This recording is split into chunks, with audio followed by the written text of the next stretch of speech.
Transmission received. Mysterion brings justice. You can't kill that which never dies. Hey, what's up guys, welcome back to another South Park Furniture video, and I have just finished actually making my team mode video, so I'm going to go up later, well, yesterday, so if you haven't watched that, do go and watch it because it was a good video. That's not even out yet, so that'll be up later on, but yeah, I kind of want to talk about this video, which is going to go up tomorrow, which is today for you lot, so the day after I release my team mode, so Wednesday. But yeah, you saw what I titled on thumbnail. We're going to be talking about a potential or buff towards or reworks, I should say. It's a little bit of a grey area, but you know, changes to Cargo and MANBEARPIG. So firstly, these are all from the Discord, South Park Discord, where Buck says some stuff. I always like to go and check what he says because he normally likes to like tease things, like leak some stuff out, which he did. So I will show you one thing here. He says, "This is the only hint towards the new card. I know what it is," and boom, here it is now. You come back to this video in like 2 weeks or 3 weeks after the card comes out, and you'll know what that means. So yeah, here it is. He started by saying, "What if MANBEARPIG got buffed?" Well, that would be broken. So that's the MANBEARPIG first. We'll talk about that later. But secondly, we're going to go over is the Cargo. So we're discussing some changes to Cargo. One of those. So it's not even one. It's one of those. Is that she spawns the highest superhero cost unit in your hand. Now this will be better because obviously, as you know, a lot of superhero cards are actually quite cheap. You got what 3 costs. Super Craig, if God forbid you spawn a diabetes in. You got Chaos.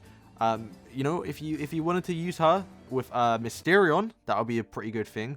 However, if you did one problem, they do need to favor the Cune over what's his name, Mysterion, because sometimes you cannot spawn Mysterion in. If you use him or have him in your deck, you've probably seen some of my videos. Sometimes you literally cannot spawn Mysterion in because one, they have like a Medusa Baby. You don't really have the chance to spawn it in. You kind of want to spawn a tank in. So a lot of the time, Mysterion is just sat in your deck doing nothing. And then if you were to spawn Cargo in, obviously if you want to get your defense up and you want to get the Cune coming in, it's 50-50 if it's going to be Mysterion or the Cune, and that will literally ruin the game. So they gotta make sure it's always the Cune over Mysterion, otherwise it'll be fucked. So yeah, Cargo, you know, spawning the highest cost unit, that, you know, it works, but I had like a quick like, oh, what would be better, where you can actually set things up. Now this would be like a whole rework towards the game, but they should make it so like, I don't know how if they will do it. It's kind of, it's not gonna happen, right? But it's just not a speculation or like idea where you can move cards left and right in your hand, like shuffle it, and then you can make it so Cargo will spawn the next superhero in your hand. Like, you get it? So if you have a whole line of superheroes, you could spawn, and you wanted to spawn, what's his name? If you want to use Cargo and then spawn in a Chaos rather than a Cune, it will, you know, you just put the Chaos next to Cargo in your hand, and then once Cargo spawns in, it will spawn in the Chaos. That could work, like a dual drag, whatever, something like that, because she's just like a weird card in the game, where it's not like, what's his name? It's not like Pope Timmy where you can kind of control what happens. It's all random, and random is not good in the game. Actually, no, you have random people like the Tweaks, you have the Hook and Clyde and stuff like that, and that's, you know, people don't really use them because, well, they kind of use Hook and Clyde because he's still pretty good, but, you know, they don't really like use them because RNG. You don't want RNG in your competitive game.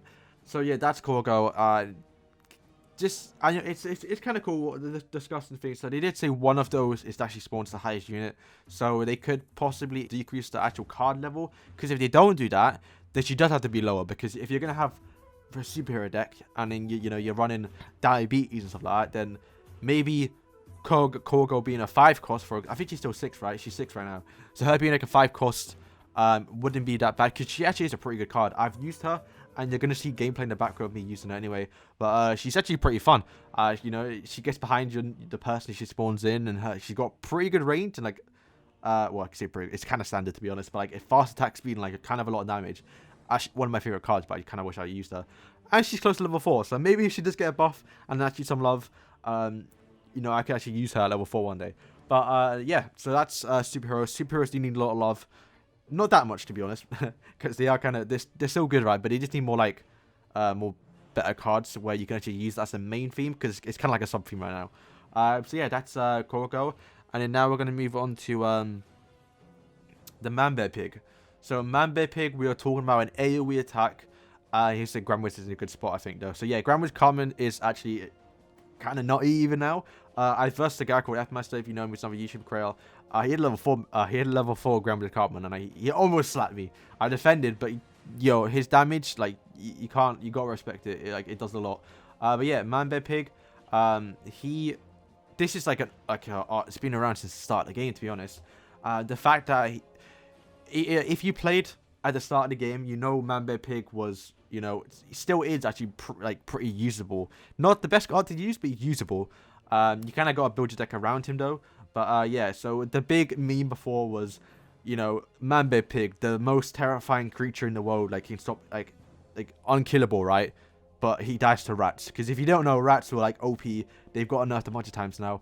But common assassins were the shit back in like 2017 when the game came out. And yeah, he pretty much got annihilated by rats because, well, there's 4 of them, right? So ManBearPig's got to bend down four times to kill him. And obviously they did a lot of damage, so he just got absolutely wrecked. So yeah, one discussion back then was why not make him AoE? So like, he obviously reduced the damage because it's an AoE. Because yeah, look how big his attack is. Look how big his model is. He should be able to do AoE. And even now, I think in my last Team Wars video, one of them, ManBearPig hits. He does knockback as well. It's quite annoying. So when he does knock back like an assassin or like a weak fighter who like doesn't weigh a lot, they fly backwards, and then ManBearPig's got to walk all the way towards them again to hit him. So that just takes a lot of time to do. With an AoE, I hope he fixed it though.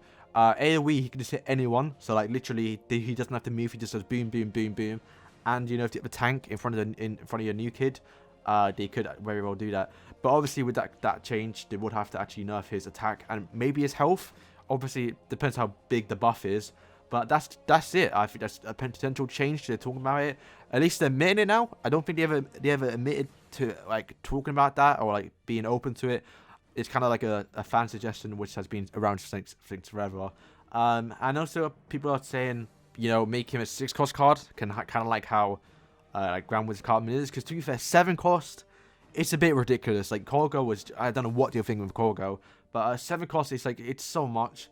Even if you have him at 6, if he gets transmoged or unholy combustion, you're still at 1 positive energy. So like, just make him 6 cost probably. So yeah, that is all. 2 potential buffs coming to the game. Kind of excited to see what happens. I think the new season ends in like 3 or 2 weeks. I don't know. I don't really keep up to date with it. But I know when I get towards 8K, it's kind of near the end of the season. So maybe it is. But yeah, that's going to be interesting. They are talking about it now, so it could be in the next update, but I doubt it. But you know, if you watch this video, expect to see these changes somewhat in the future. If not these ones, a bit of changes to the characters, especially Colgo. Colgo's definitely getting changed. But yeah, that's it. Once again, disclaimer. They're discussing it. Doesn't mean it's coming. I should say it doesn't mean it's coming. Even though I just said like, oh, I expect it, but it doesn't mean it's coming. You know, just a fun video to talk about, and hopefully leave some comments below if you wanna suggest your idea of how you would change it. But yeah, that's gonna be all for today, guys. If you did enjoy the video, please like and subscribe. Thank you guys for watching, and peace.